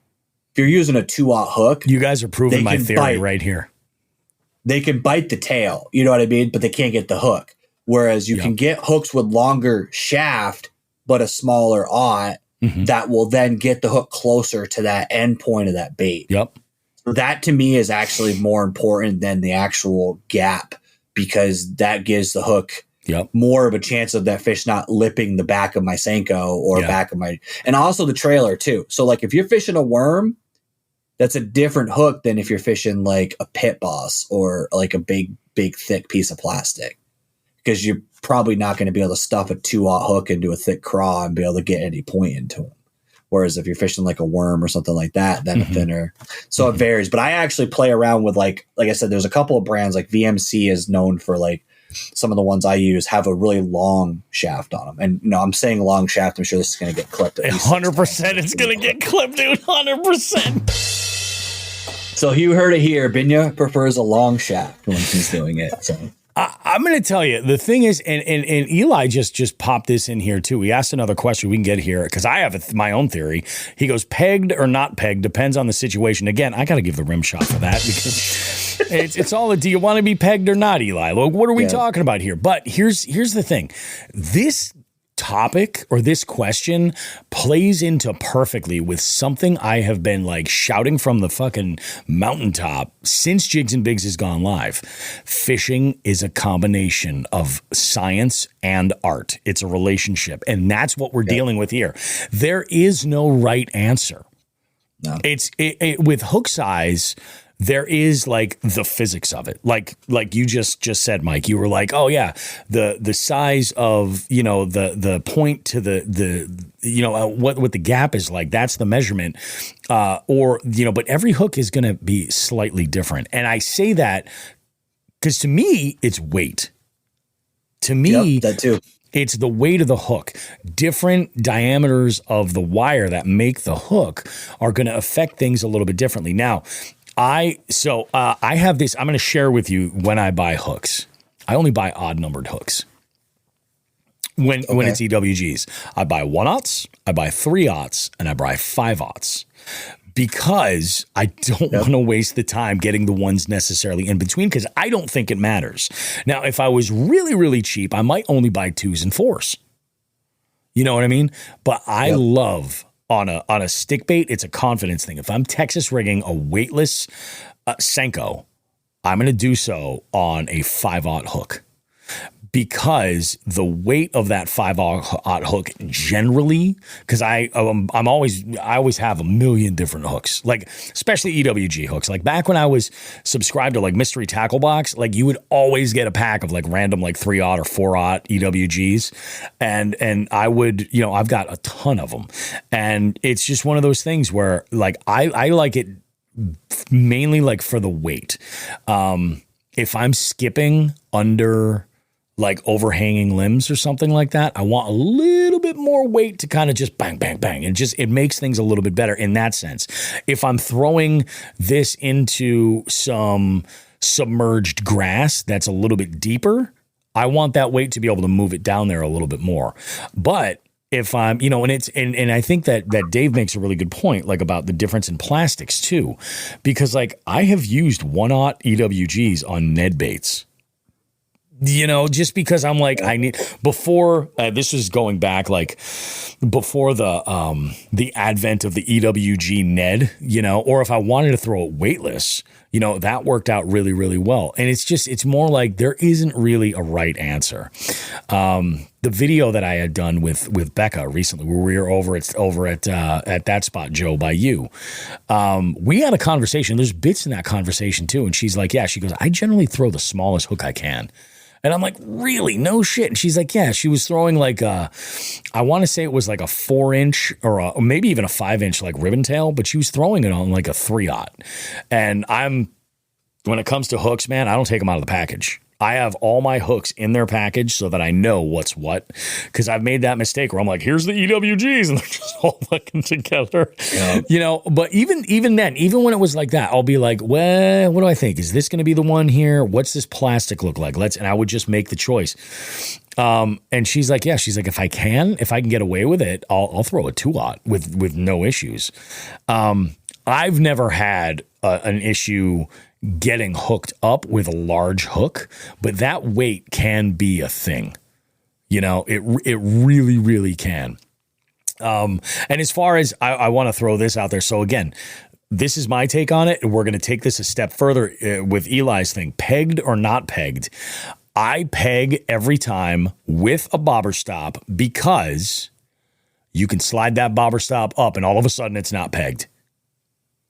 But you can't put that bobber stop on after the fact. You know what I mean? Same. If you put a peg on between the hook and the weight and then a peg above the weight, you also have a redneck Carolina rig. 100%. Yeah. Yeah. And I mean, switch it up and drag it that way too. I do that sometimes. And you know what's nice? Actually doing it that way with a bobber stop above and below, you can put it so it's like just like an inch or two, like not even like a Carolina rig, like where you've got a lot of leader in between, but you can put it up so it's just like an inch or two, so it like kind of wobbles a little bit more freely, but it keeps the weight close. It protects the knot too, so it keeps you from smashing your bait into your knot every time you cast, and then it doesn't weaken the knot as fast. Yeah, it is. This is exactly like what I think is like art class 101 for fishing. Yep. Because it's like I don't think that there's a wrong answer. Like if it works for you, go for it. You know. It's just what it is. And then Metal Jones adding some solid gold here. Some shafts are longer than others for sure. It's true. An inch, that's a lot. Well, yeah, it's pretty good size. Our next question comes in, and this is kind of nuts. Like, oh my God, I did a little bit of homework into looking into this, and I'm gonna play the voicemail. We're gonna hear from Kevin, Biohazard Bassin, and he's got a question regarding a specific brand name of rod and reel, and I think this is gonna be good. Here we go. Hey, Bobby and Joe, this is Kevin from Biohazard Bassin. Got a question for the live well. As you know, Bobby, when I met you fishing the other week, I closed my brand new rod in the minivan door. Gotta love that. But anyways, I went up back to go get another one. They replaced it immediately, which was great. Good old Bass Pro. But, I mean, granted, it was 1 day old. Now, the one that I picked up, it was a 7.2 medium fast. And then on the bottom of the rod, this is a Carbon Light by Johnny Morris. On the bottom of the rod by the button, this one says Wacky Rig, and the other one that I had said Shaky Head. Now, they're both 7.2 medium fast. So I'm wondering why one would say Wacky Rig on the bottom, a little picture, obviously, because we're fucking retarded here, a little picture of a Wacky Rig, and my other one had the other picture of the, not the Ned Rig, I'm sorry, the Shaky Head. So this one I felt like maybe it's a little more whippy or something at the end, like it doesn't have like enough like hook set power when I'm trying to do the plastic worms. Right now I have a curly tail or a ribbon tail with a bullet weight on it and try to get through some of these weeds. And I just felt like, I don't know, like it didn't have enough power to like set the hook. So, I mean, I caught a couple fish, but besides the point, but I just think like it maybe needs to be stiffer. Should I go with an extra fast? So basically what I want to use this rod for, this is my second medium fast, is going to be for soft plastics. If I want to throw, a ribbon tail on there or just a craw or something with a bullet weight to get through some of the weeds, anything like that. It's going to be strictly my follow-up plastics. When I'm like frogging, when I miss a frog, I'll throw in that ribbon tail behind to see if I can catch it. So what do you recommend for length, power, and speed for the using plastics? And most likely I'm going to have weights on it. So it's going to be like a Shaky Head or a bullet weight or something like that, or a Wacky Rig with a weight. I like having weights on my plastic so I can cast them a little bit further. So any advice would be great. Thanks, man. So there we go. So this one is interesting because I did a little bit of homework on those two rods specifically, and I'm going to throw the screen up here so that we can kind of get a good look at it. This right here is a couple things that I want to mention. First off, Kevin uses exclusively spinning rods. So it's like the idea of saying like, oh, he should use a casting. He does not use casting rods. So this is what he's using here. I don't know that he ever got a chance to even fish with that new rod, the one that broke, the one that he returned. And that one was the Shaky Head one. Now, I say that because we were fishing together and he broke it in his car door like that day. It was heartbreaking. It was fucking heartbreaking to see. Terrible. So I don't know that he's got the experience with that other rod to compare to the one that they replaced it with. But I'm going to tell you, Kevin, they are different rods. 100% they are different rods. In fact, and this blows my mind because I wouldn't necessarily put this together for a Shaky Head rod, but if you look at, and I don't know if you guys can see this, I'm going to scroll down here to where, so they have on the right hand side of this screen, you can see the different lengths and everything, but what the rod that he's talking about here is this Bass Pro Shops Johnny Morris Carbon Light Technique spinning rods, and they're technique specific. So in the description, there's you see one for super finesse. There's a drop shot, Wacky Rig, forward facing minnow, and a Shaky Head. He has a shaky one, and this is that little image that was right there, the little icon that they put on the handle, I think. And if you look at the specs, right, and these are all the specs that they list, that rod is 7 foot 2 inches. Yep, it's 7 foot 2, medium, moderate, fast. And it's just described as a shaky head. It's a one-piece rod. That's the model number. Line weight is 6 to 12 pounds, and it's rated for lures 3/16 to 1/2 ounce. All right, so let's take a look at the difference on the Wacky. We'll click the Wacky right here. There's a little, where is it? Where's the Wacky? There's the Wacky. Come on. 7.2, medium, fast, Wacky. There we go. If you go to the Wacky, right, and we show all the specs. Yeah. Yep. This is the fast one.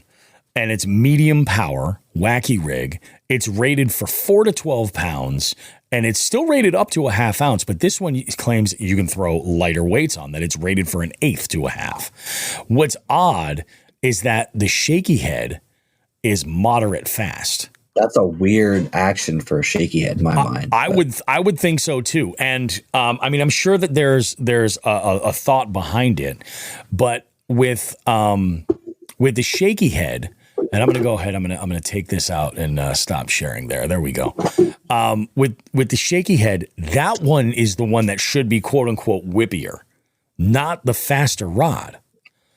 Right. You know what I mean? So I'm confused by that. And so there's a couple of things like Bass Pro and Cabela's, man, I get it. Like sometimes that's the resource for tackle. I get it. The problem is when they return that rod, they gave him a different rod. You know what I mean? And it's very possible that he would not have thrown that he would have had an even more like whippy experience with that shaky rod. I don't know. Again, I don't know that he's ever even thrown a bait on that first rod before it broke. So I'll have to follow up with Kevin there and figure it all out. But and here's the thing. Like Eli makes a really good point. He goes, sometimes the handle length changes, what can affect how it loads. Yep, absolutely, Eli. You're 100% sure. And he goes, and change the balance point. All of that stuff comes into play.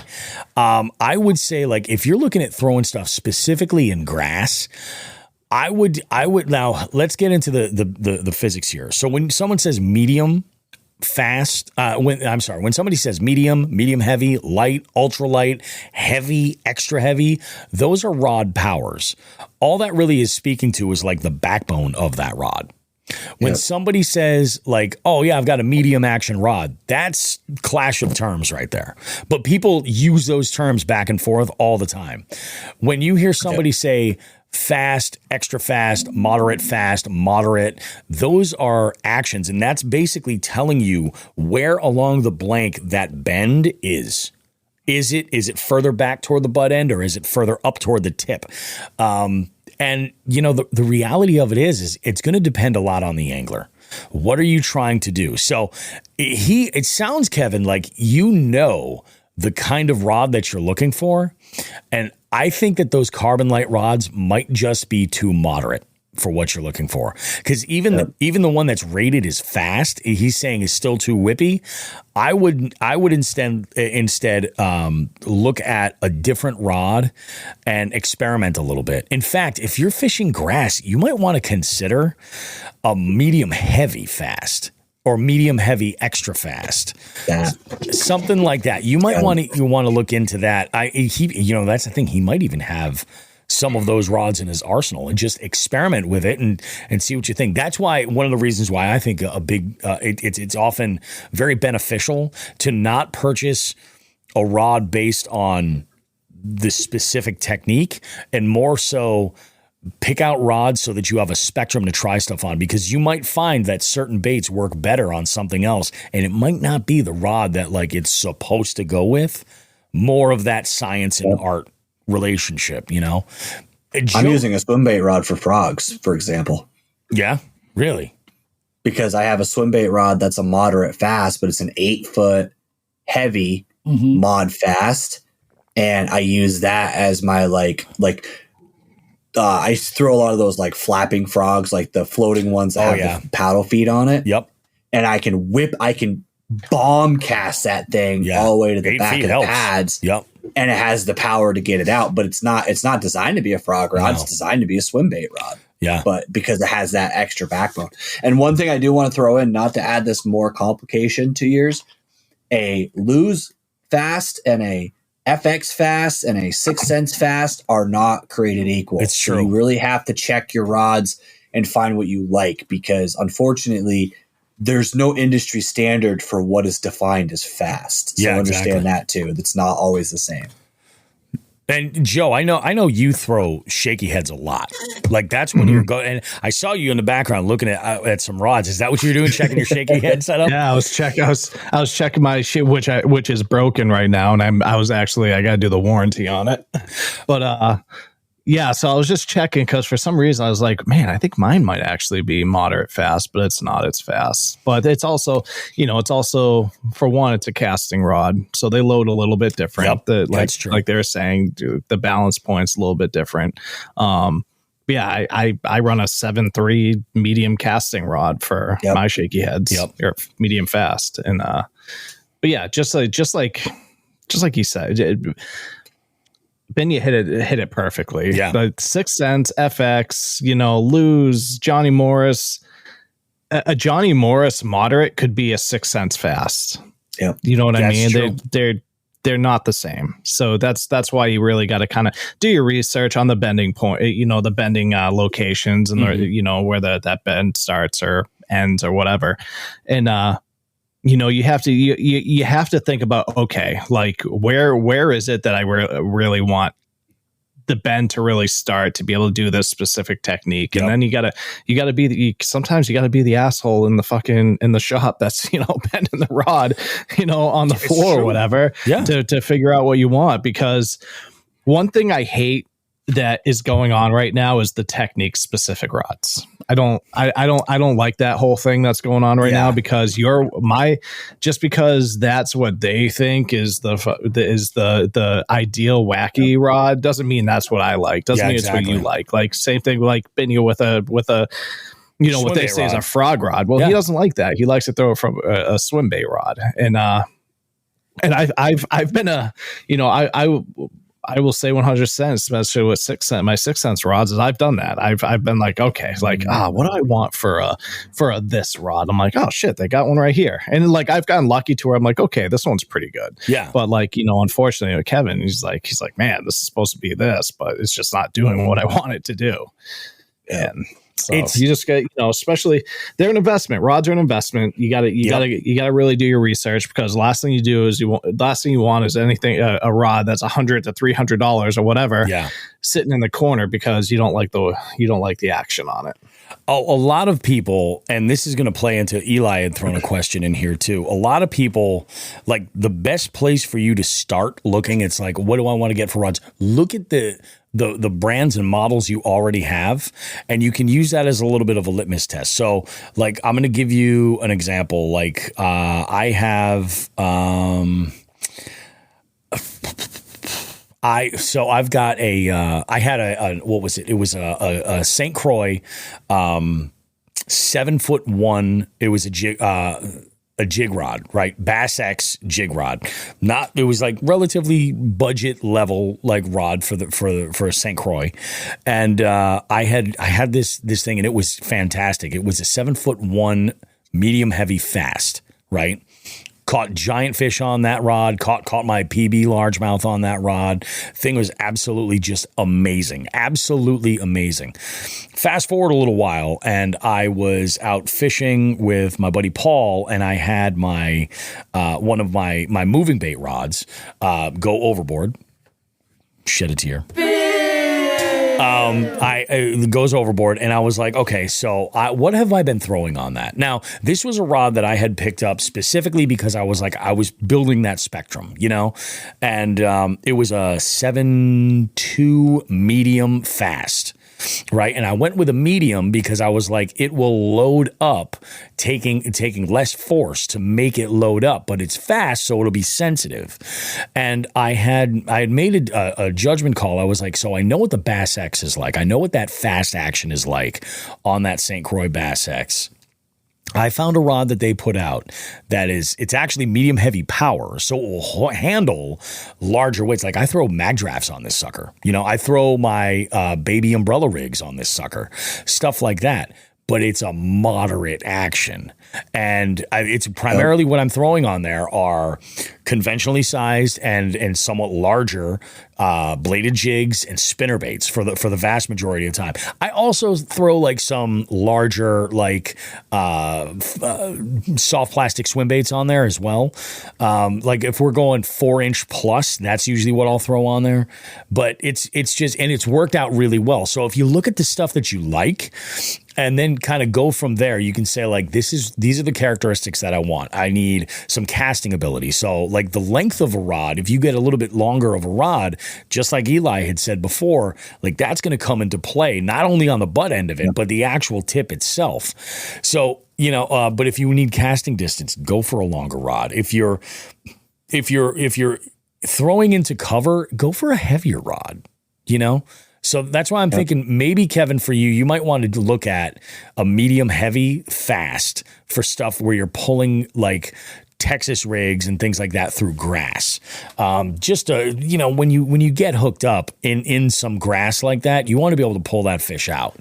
But I would definitely look for something with a faster tip for sure. Maybe not necessarily extra fast, because a little bit of bend is not the worst thing ever. But if you're not throwing treble hooks, you can afford to go a little bit heavier there, but hopefully that works out. Now, Eli throws this wrench into the works. He goes, would you recommend trying to make a lineup of all the same brand or a line of different brands?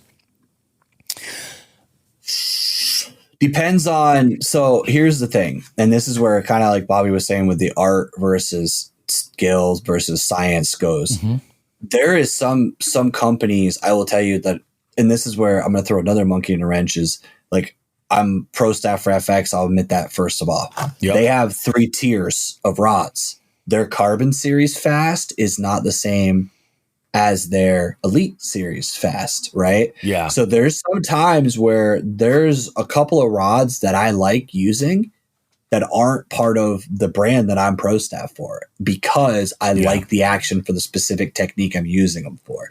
So it's really, unfortunately, and this is kind of like what Joe's talking about last week about going broke, is that this sport gets you in trouble, because really the only way for you to find out is to use it. If you have a buddy that has it, try it and see if he'll let you borrow a rod. If you can get someone who has them that lets you borrow them, because you'll find that maybe you like the moderate and XYZ brand, but you like the fast in 6 Cents better, things like that. There is a difference, and sometimes even within lines. So I don't necessarily, this is really dumb to say as a pro staff person, but I'm not brand loyal. I'm loyal to what I like. I just happen to be pro staff for a company that I like the majority of their models. So it works out, but I will deviate. And if you look at my real arsenal, you'll see what I mean. I have literally every brand. Oh yeah. I think it's really, it's about finding that. But if you can find someone that has different rods that will willing to let you try casting a couple of times, try to do that, because you'll find that super weird helpful collection. Yeah. No, I agree. What do you say, Joe? And I love this because Joe's got that. Joe sold I don't know how many rods in his life. You know what I mean? This is good. And here's what I will say. Let me think how I can word this. There's a difference between rods and rod companies that say that their action is medium light, medium heavy, whatever, or medium fast. And then there's rod companies that actually have that. And here's what I mean by that. The dogs, the higher end, I don't want to say higher end, but like the more like the FX rods, the 6 Cents, the ARCs, companies like that actually have what I would consider to be a legitimate difference or differentiation between their moderates, they're fast, they're extra fast. Whereas that lower end rods, they kind of tell you that's what it is. Yeah. But they're just pumping out rods so fast that there could be two rods that are the exact same rod that they're selling, but one just has a different load and a different strength or whatever than the other one, because they're mass, they're so quickly mass produced. Yeah. So I'm going to tell you right now, like, sorry to say this for Kevin, but Johnny Morris is one of those people who's if he took two of those shaky rods, put them together, chances are the two of them are going to feel they're different. going to be different. Yeah. Because it's a mass produced blank. It's a mass produced rod. Whereas a lot of these other companies are as well, but they actually take a little bit of, they ensure that each of these blanks are the same. They're not like, they take a little bit more care, a little bit more handle on their rods. So like your low end lose, like things like that, ugly sticks, all that, like you're not going to get a true fast or moderate. And that's why I think that's why a lot of people struggle when they are coming up in the sport and they're like, okay, I'm going to start spending a little money. Like, okay, well, my lose, speed stick or whatever was a medium moderate. Yep. And then you go into an actual brand where it's like, your 6 Sense, your FXs, your ARCs. You're like, okay, well, this was a medium. This is also a medium, like whatever. Yep. And like, whoa, this is way different. Well, that's because, this is a company that takes more pride in being an actual fishing company versus like, strictly the dollars. They're actually taking pride in their product versus just seeing how many that they can pump out. That's a good point. If that makes sense. That was a very long rant. I was trying to put it in words for my brain, but if that makes sense. No, that's pretty good. That's good. A good rule of thumb is if they sell it in a combo, you're probably not getting the true action. Oh, 100%. A lot of those reels that you see, like a reel rod combo, even if it says it's a moderate, it's probably not a true moderate. Yeah. And like Joe said, two moderates may not be the same. It's No, and I used to see it all the you don't time. have to spend a ton of money either. Don't necessarily think that Joe's saying you have to go out and spend $300 on a rod. You just have to look at the materials and if you look at how they describe the rod, really honestly, if you look at a description on a website, if they're taking the time to tell you it's made with Tourney, Japanese carbon fabrics, and they give you all those details, then they probably took the time to make their actions consistent. If you look at a lot of these 100%. retail rods, 100%. you're going to see moderate fast, hybrid composite rod with medium power. Yep. Like you're going to see the companies that make a real quality rod, your description is going to be a paragraph, not 3 lines. Yep. And that's kind of a good way to tell. Yep. Agreed. And as far as it being all the same, like there are people who prefer that. Like where, some folks will say like, oh, I've been asked, some people are like, oh, so when are you going to make the leap and like pick a lineup of rods where you're going to have all that? I'm like, probably never, just because that's not how I am. I like diversity, I like to mix things up. But yeah, I think like at the end of the day, it's like, it's more of like what you necessarily want to do as far as like putting your lineup together. But, sometimes you got to take a risk to learn about another brand or another line or whatever it might be. I know, Joe, you are short for time. So yeah, no, it's good. I got like 5 minutes. But the last thing I'll say to Kevin is don't stop looking at the rod for what they say the technique is. Yeah. Again, do the research as to what moderate actually means, what fast actually means. Extra fast. Think in your head, like, okay, like kind of picture in your head, like where you want that bending point to be, and then go look for that specific, action and test them out to be that guy that they go over and be like, hey sir, can you not do that with my rod? Like, I'm about to spend $300 on a rod. Yeah, exactly. You know what I mean? Like I want to be able to see. I mean, if I go over to Golfer's Warehouse, I can hit a bajillion irons to make sure I like them. Yep. It's like, if I golf, but no, I fish, I'm gonna invest all this money on this rod. I can't go out and throw it in the water. This is all I got. Yeah, exactly. So it's the best I can do. Eat a dick, pound sand, walk away. Yep. And then bend the shit out of that rod, then put it back and grab the one behind it. Yeah, that's exactly what you want to do. Yeah, never buy the rod that's on the front. Never buy the rod. You're scraping on the floor. Yeah. When you buy a rod, grab the one that's 4 rods back on that rack, because the first 3 have been bent to hell by everybody walking through. Every idiot's been touching them. So this is Eli's question, and this is the biggest one. This was the last one for today's episode, but this is a good one. Let's check it out. Hey, it's Eli with another question for the live well.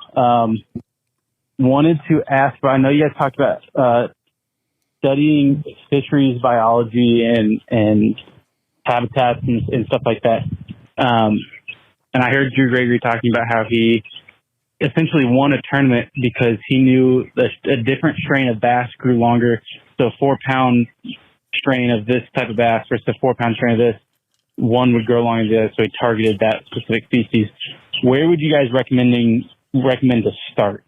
I know there's a lot of information out there, and I am a person that's going to eventually study it all, but for somebody that's beginning out, where would the best information where would the best thing to start? Maybe it would be like forage and what they're eating, or would it be patterns of what they're doing throughout the time? Where would you recommend somebody to start? I know that's kind of a loaded question, but what would be the best place to start? Okay, bye. Have a good day. You go ahead, Joe, because I know you're on a time crunch. Yeah, so I actually do have something for this. So he in that question he mentioned strain and then species. Yep. And here's where I can kind of speak to this.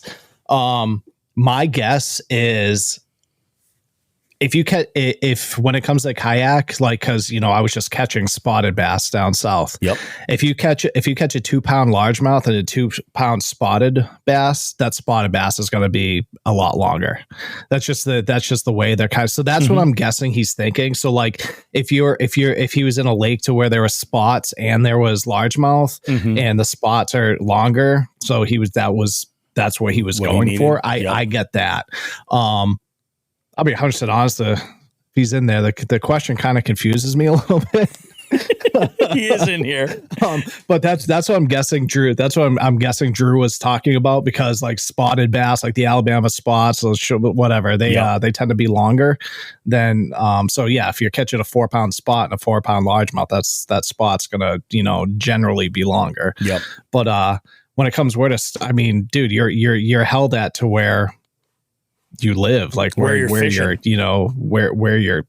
fishing. I mean, if you don't have spots, if you don't have smallies, you don't have you're kind of just listen. If you're just trying to catch a bunch of fucking fish to get length, just fucking fish. Yeah. Like just fish. You know, like guess what? Yeah, cool. That spot might be 20 inches, but you might have been able to get 2 largies at 18. You know what I mean? Yeah, exactly. For that one spot, or vice versa. So, and that's it. Yeah, it is tough, like especially with like just fishing in general. Like when you're targeting something, a different species, that's where the luck in fishing is. Like you may know, like, oh yeah, smallies group up around this structure, or spots, group up on this structure. That's a little bit of knowledge that you can apply, but based on that, like you could find a random pike that's going to be nowhere where a pike should be, in theory, but it is water, so like those, and these fish move around, so you might end up catching like randos in these different kinds of areas. Fish behavior is weird. Specifically, as far as like where to start, Eli, what I think you should do is, I usually say most things, zoom out and look at the big picture. Don't here. Zoom in. Zoom in to pick a body of water and go to your state, websites, and look up whatever information you can get. So that's going to mean topographic maps. It's going to mean species breakdowns. It's going to mean headlines, any kind of data that you can get together, but start super, super small and start to break down a body of water and learn the nature of fishing. I love that dude. He is great. Yeah, I put that in the chat. So for those who are on the audio version, there's a YouTube channel called The Nature of Fishing. Yeah. And he's an angler that's also a biologist. And I learned so much about bass behavior from that YouTube channel. Oh yeah, it's unbelievable. It's truly, truly unbelievable. So where I was going with this is look at one body of water, and maybe pick one that's got multiple different species of bass. You know what I'm saying? Or look beyond that and find a place that maybe has like a trout stocking program and has some crappie in there and has perch or different species that you can kind of figure out the relationship. Because understanding that, I think, is really number one going to be a task that you'll actually be able to kind of break down and learn from, and then apply to other bodies of water and say, so what does this have in common here, or where is it different? And then start building like a little bit of a collective of, all right, so this is a region, and eventually that one body of water, that one pond is going to become a region, and then the next part of a region is going to be your state. And then you're going to have a little bit more, a little bit more of a command of like what's going on there. So I would say start there, look at that. And a great place to start is look at the resources that your state offers for these bodies of water. Like the maps are huge, and they do surveys of fish species all the time, and you'd be amazed at the information you can get to find what's going on. Shit, do the monthly scavenger hunt. I was gonna say, it's in the spirit of plugging more stuff. Yeah. If you know where their food is, you know where they're going to be. Well, yeah. So if you're out there trying to fish perch, you're trying to fish for bluegill, you're trying to fish for trout, guess what? If you're going for bass, guess what they're eating? Yeah. The stuff that you're catching when you're scavenger hunt fishing. Mm-hmm. I actually learned a lot doing the scavenger hunts about like places in my home lake that I didn't know like crappie schools would be. Yeah. And then all of a sudden I'm like, oh wait, my fish are mostly eating the crappie in this lake. So now I know that these 4 trees typically hold big packs of crappie. There might be bass hanging around these 4 trees because that's where their dinner bell is. So yeah, that's Gents, I gotta cut you off. I gotta go. Do your thing, Joe. Hey, happy Father's Day, all right, buddy. boys. Have fun at St. Lawrence. Yeah, get ready for the next show. It'll be a good one. I love it. See you, buddy. I'm stoked, man. Oh my goodness, what a freaking! And also to speak to Bobby's content, who is jumping in one more time. Learn bass behavior based on water temp. That's going to help you the most because if you know where they are going, so figure out. Honestly, the best thing to do in the spawn, if you can find beds. And you'll see them in the water. You'll see the big circle, the big white circle. If you know where their beds are, even if it's not during the spawn, you now know where they're going to be during the spawn because they're going to come back. Bedding areas are bedding areas. Every lake I've ever fished, there's beds in an area. There's going to be beds there next year, and there'll be beds there the year after, unless the lake suddenly gets drained and there's no water there. Yeah. So if you know where they are at the spawn, then you know that in the wintertime, they're probably going to be deeper than that. Yep. In the summertime, they're going to be either on those beds or they're going to be moving back to where their cover is. But if you know where the spawning flats are, start there and then learn like, okay, what temperature do bass spawn at? If the water's 70, they're probably already done and they're moved out. So then you can start at that spawning flat and move out. So learning more about where bass want to be during certain times of the year is going to help you more than learning like a specific species. Yeah.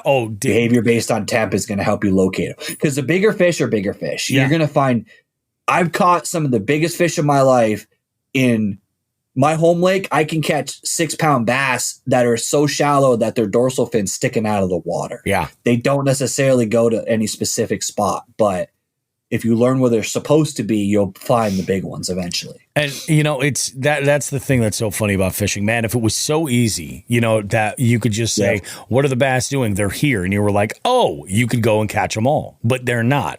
So like in the summer, when you get into those situations where the water temp's fucking crazy, you're going to have some fish that are going to go deep.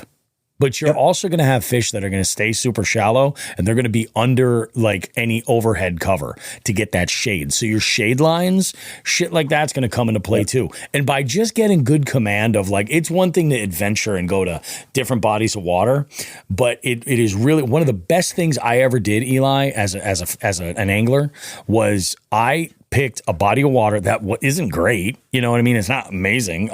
I've caught some really big fish in there, but it's fine. I took one body of water and I said, I'm going to fish this exclusively this year. And it taught me so much. It taught me about the relationship with depth. It taught me about just all the kind of the life cycle. And I was able to take some of that applied and also take what I knew from that and then add a new body of water, say like, so this is nothing like that. What could they possibly be, relating to? And kind of put the pieces together. So that'll actually help. But yeah, I think your biggest resource is actually it's right on the internet, and it's stuff that's your state is going to provide you. Yep. Yeah. Just learn where they want to be. There is one other thing, Eli. There's one other thing. Take notes. You're a teacher. So this should be no problem. You know this already. Take notes. And a lot of us are terrible at that. I preach it. I don't do it nearly often enough. My notes are crazy incomplete. For me, what has really kind of helped has been producing YouTube content. Right? Right. Yep. Yeah, and Binya can attest to this too. You don't know how many times. So there's two things that taking notes hurts me. I'll write down, I caught that fish on a black blue Senko. Then I go home and edit my video and it was June bug. Yeah. Yeah. Because you get in the groove and you start doing stuff and you changed baits 2 hours ago, completely forgot. Or like I've literally caught fish and then went back and watched the footage and caught fish on this tree. Yeah. But I had drifted 50 yards down the bank before I'd measured that fish. Mm-hmm. And now I think that I caught the fish here because then when I finally look up, I'm like, okay, so I caught that fish here. Yep. I didn't realize I caught it here. I highly recommend even people who aren't creating YouTube content, take a GoPro, point it back at your face, and just record yourself fishing because you'll see things that you don't realize you're doing. Little gets in your reel, little shakes of your rod. You'll notice that every time you go to itch the back of your neck because that mosquito bit you, you get a bite. That's because you did something different with the rod. Yeah. I've learned a lot of like little sneaky technique things from watching myself fish. Yeah. It sounds really dumb, but it really will help you. Yeah, it is. It's the most fucked up thing to be like, oh yeah, I like to go fishing, and then I take some time and I edit this nice thing with some production, and then I sit and I watch it by myself because I need the fucking views. Yeah, I watch myself fish. Yeah. But it's helpful. And the notes is fucking huge, paramount to be able to go and take that information. And it takes a few years. It takes a few years. Like you're not going to go in 1 year and see it because you really have to weigh season to season.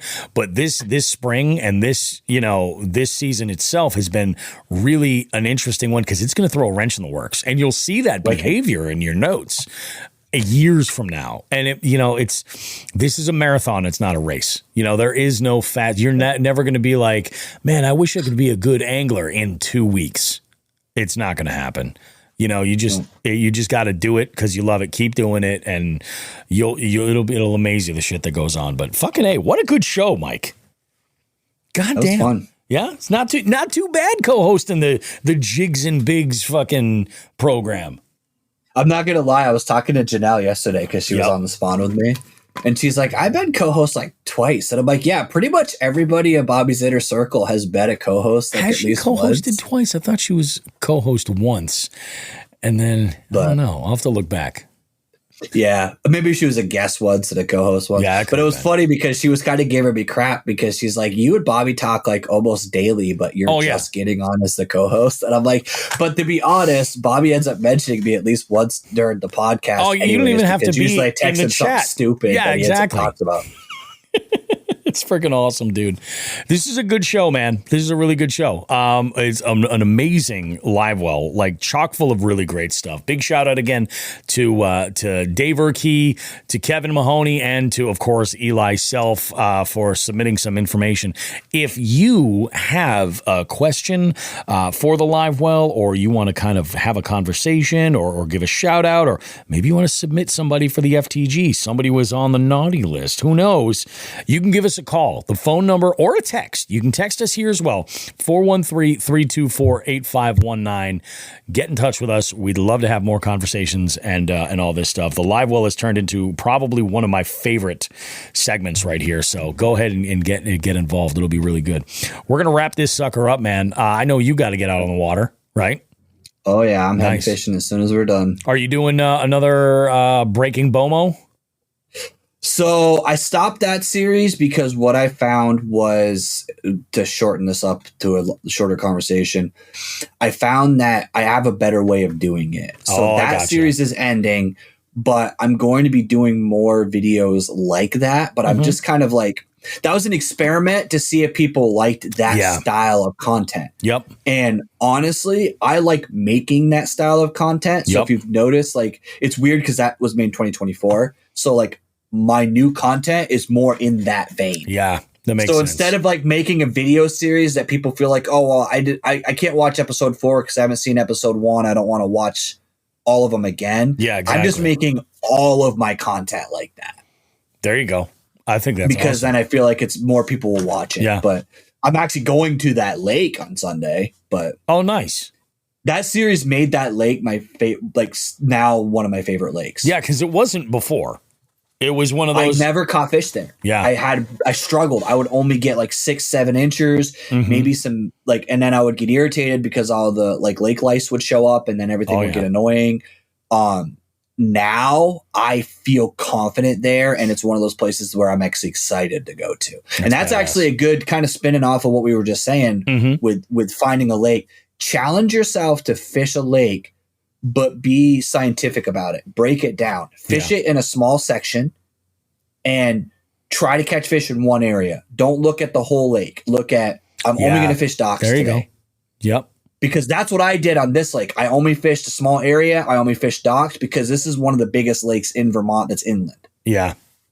And it was too overwhelming. So when I broke it down into small parts, it's more digestible. I understood this zone, and then I understand this zone. And then once it comes to the point where I was like, okay, it's windy, it's cloudy, and it's warm. I catch fish on docks when that happens. Yep. I go fish that zone. So kind of wrapping that back around to what we were talking about. So that's what I did with that lake, was literally did that. And now I'm like, oh man, it's going to be sunny tomorrow. And that lake is really good when it's sunny. So I'm going there. I love it, dude. Hey, Mike, do me a favor. Let everybody know where they can find you down, where they should be following you and all that stuff. Yep. So it's Binya Outdoors everywhere. I'll spell it because most people can't figure out how to spell it. It's BINYA Outdoors, all one word. If you Google it, you will find that I have no life and spend my entire day on social media when I'm not working. So you'll see just about every possible platform. I do have the Spawn podcast that I run monthly right now. Yep. Which apparently is the Temu version of the Jigs and Bigs podcast, according to my not so co-host. So. She does a great job of keeping you in check, man. She does. Oh, my goodness, dude. All right. Well, hey, this is awesome. You guys are absolutely fantastic. Remember, give us a rating on Apple Podcasts if you're listening over there. You can also rate us on Spotify as well. In fact, jump into the comments on Spotify. You guys have been loving Spotify. We appreciate you for everything that you do. I hope you guys have a wonderful Father's Day. This show will drop, obviously, after Father's Day, so I hope it was great.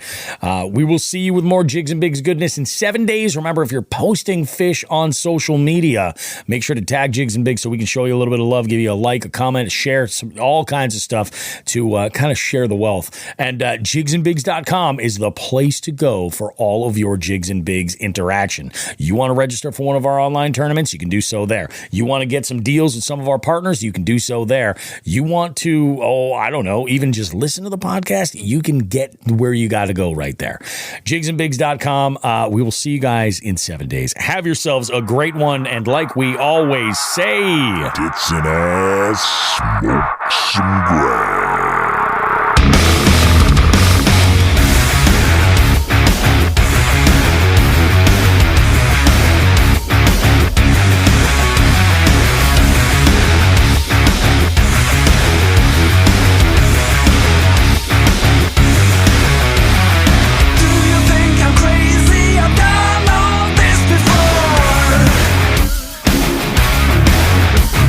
I'm waiting for the right time to change this.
Ryan Reynolds here from Mint Mobile. With the price of just about everything going up, we thought we'd bring our prices down. So to help us, we brought in a reverse auctioneer, which is apparently a thing.